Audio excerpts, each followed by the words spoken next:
За тариаланчтай хандаж энэ эриза бактери, биогум, биостим, гоматын бордог зөвлснөхийн дагуу тун норм хэмжээг нь зөв зохистой хэрэглүүл маш үр дүнгээ нүдэн дээр илтөө гэж байна гэдгийг хэлмээр байна.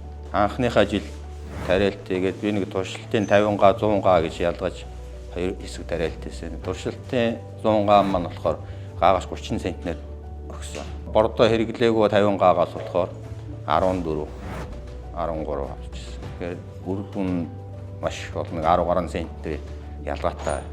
2023 онд болохоор уран шийж үзэж бордог торчиж үзсэн. Гаагаас 55 центнер ургасан.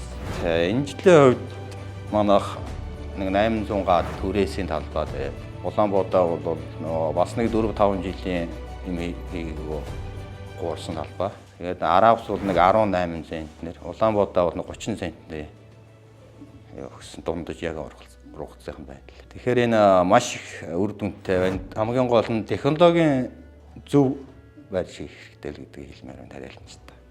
Тэгээд тариаланчтай хандаж хэлэхэд энэ бордог маш төлхөө одоо хэрэглээч гэдгийг хэлмээр байна. Шинжлэх ухаанд суурилсан инновацийн бүтээгдэхүүн